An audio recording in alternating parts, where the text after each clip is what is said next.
네, 안녕하십니까. 방금 소개받은 단국대학교 치과병원 치주과의 박정철입니다. 잔존골에 따른 치료 전략을 이해하기 위해서 잔존골이 과연 우리에게 얼마나 있는지를 좀 알 필요가 있을 것 같습니다.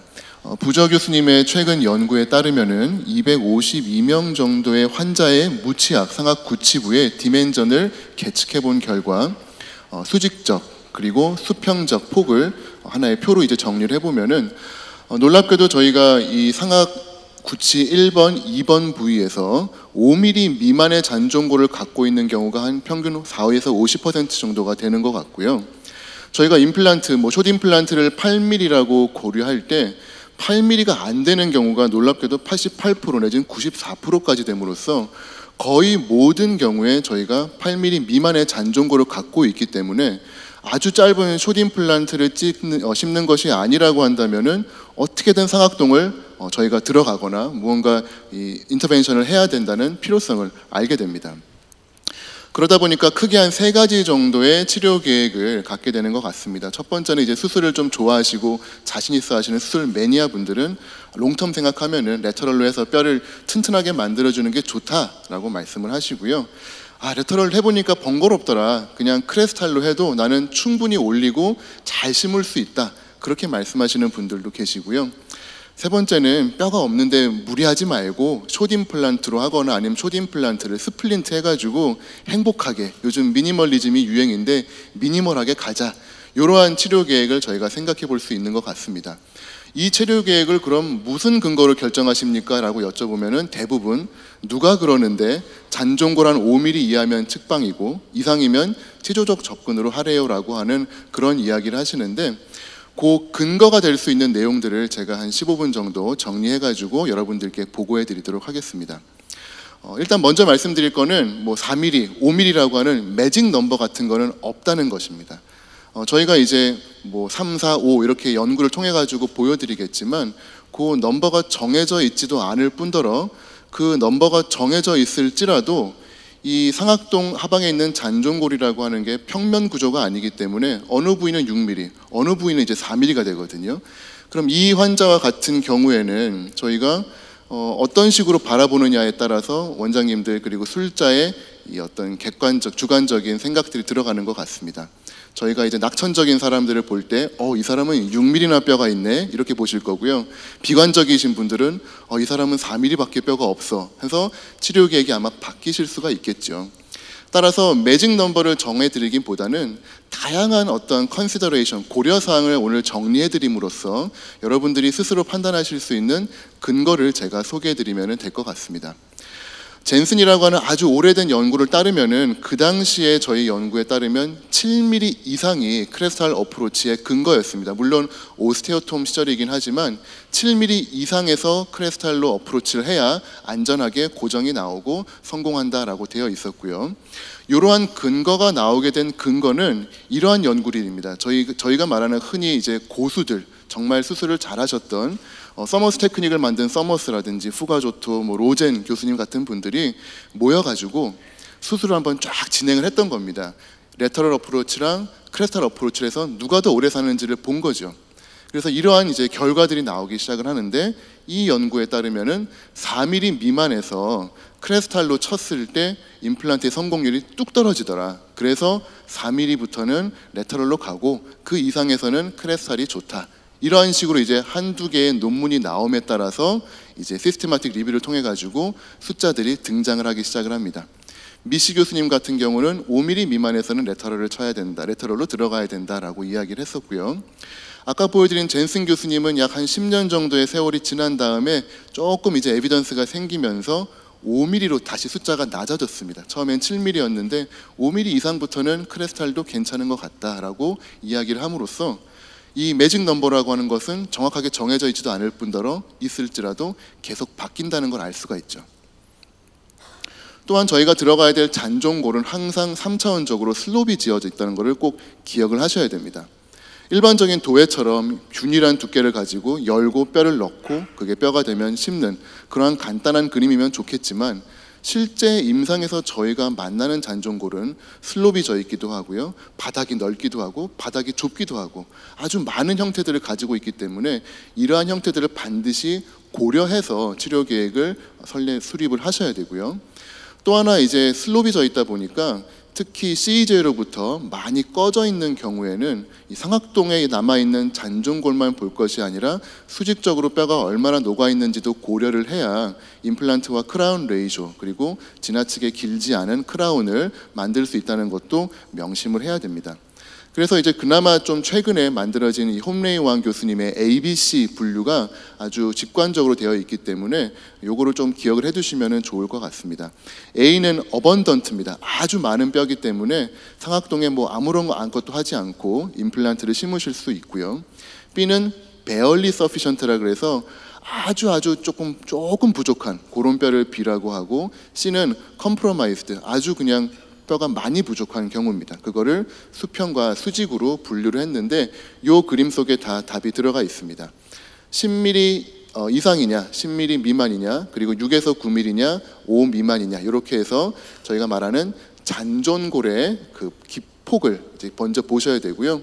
두 번째는 CEJ로부터 몇 mm가 떨어져 있느냐, 그래서 3mm 이상으로 꺼져 있다라고 하면은 수직적 골 재생도 한번 고려를 해보라라고 권유를 해주시고 있고요. 또 하나 저희가 많이 놓치는 버코링구얼 폭도 중요합니다. 임플란트를 구치부에 심기 위해서는 5mm 이상의 폭이 필요하니까 필요한 경우에는 리치 익스펜전이나 GBR로 수직적인, 수평적인 부분도 늘려야 된다. 이런 것들을 고려하시는 것이 좋을 것 같습니다. 또 하나 마지막 고려사항이기도 하고 또한 많은 사람들의 궁극적인 고려사항이기도 한데 결국은 포켓 뎁스, 환자의 포켓 뎁스가 중요하겠습니다. 뭐 금전적인 제한이 없다라고 하면 충분하게 임플란트 하고 좋은 뼈 써가지고 마무리할 수 있겠지만 항상 그런 부분들을 저희가 고려를 해야 되죠. 최근에 나온 재미있는 연구가 있는데 크레스탈라 환경과 레터럴러 환경에 다양한 재료를 써가지고 했을 때 어떤 방법이 가장 롱텀 결과가 좋고 비용이 적게 들었는가를 분석한 연구입니다.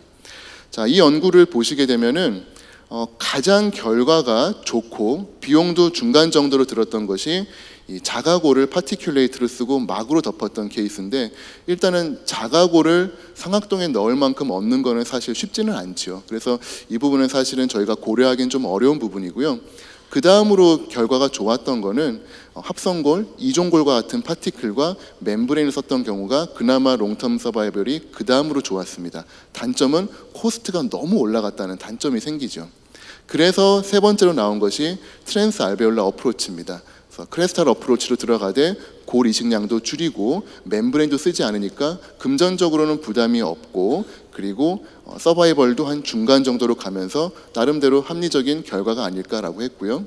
그 다음에 또 하나 재밌는 발견은 레터럴로 들어가서 본 그래프트를 시행을 했는데 그 그래프트의 종류와 관계없이 멤브레인을 덮었냐 안 덮었느냐가 매우 중요한 서바이벌의 요소였다라고 합니다. 오늘 김현정 원장님 케이스도 보셨듯이 레터를 연 다음에 그거를 다시 덮는 이 신흥의 키트를 이용을 하게 되면은 굳이 멤브레인을 사용해도 되지 않기 때문에 이러한 부분들은 충분히 극복할 수 있지 않을까 생각이 되어서 어떠한 방법으로 들어가는지에 따른 경제적인 부분도 저희가 고려를 해야 될 것 같습니다. 따라서 한 자리에서 한 10년, 20년 오랫동안 개업하면서 환자를 케어하려면은 지연식립과 측방 접근이 권장이 된다라는 분들도 계시고요. 충분히 술기와 능력을 갖고 있고 그다음에 최근에 개발된 기술이라면은 크레스탈로 임플란트 식립까지 가능하다라고 하시는 분들도 계시고요. 그냥 임플란트를 짧게 스플린트로 해서 모두가 행복한 세상을 꿈꾸는 분들도 있습니다. 하지만 매직 넘버는 없이 저희는 아주 많은 것들을 충분히 고려하고 치료 계획을 세워야 된다라고 알고 있습니다. 하이트, 위드, 그 다음에 상악동 내의 병변, 그 다음에 혈관의 흐름, septum의 위치, 그 다음에 수술의 시간, 그 다음에 시야 확보, 환자에게 얼마나 많은 통증이 갈 것인가, 그리고 술자의 경험, 임플란트는 과연 몇 미리를 심을 것인가, 그리고 향후에 로딩 프로토콜은 어떻게 가져갈 것인가, 이 모든 것을 충분히 고려해서 결정을 하시는 게 좋겠고요. 그나마 여러분들이 그래도 나는 매직 넘버를 알고 싶다라고 하실 것 같아서 최대한 논문을 찾아가지고 정리를 했습니다.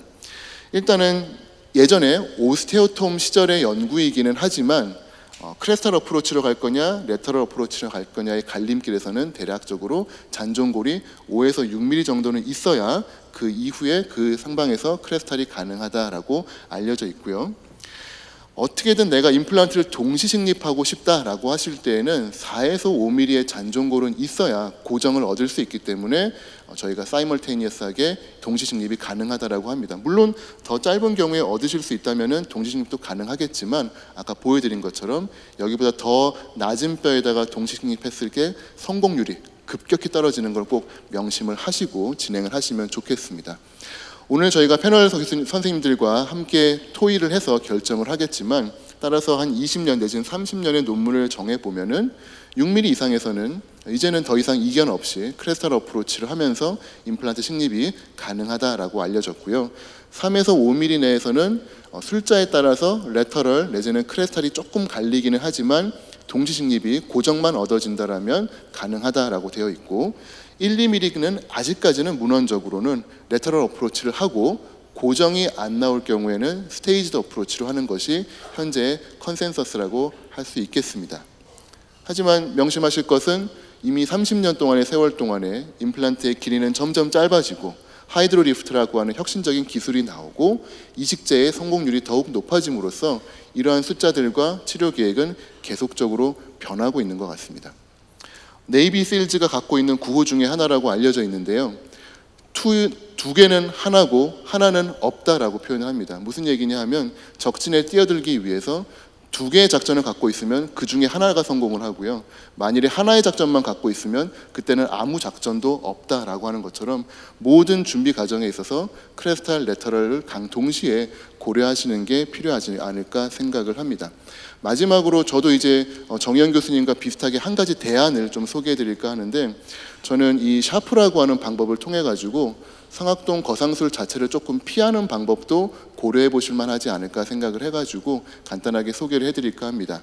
아직 에비던스가 10년 넘어가는 에비던스는 많지는 않지만 이탈리아의 라스페리니 교수님과 같은 경우는 발치 후에 구치부에서 즉시 치조제에다가 치조제 보존술을 시행을 함으로써 어느 정도의 디멘전을 만들어서 위에 같은 경우에는 발치하고 아무것도 안 했더니 상악동 거상술을 해야만 했지만 아래처럼 치조제 보존술을 했더니 상악동 거상술을 하는 가능성이 필요성이 많이 줄어들더라라는 보고를 하셨습니다.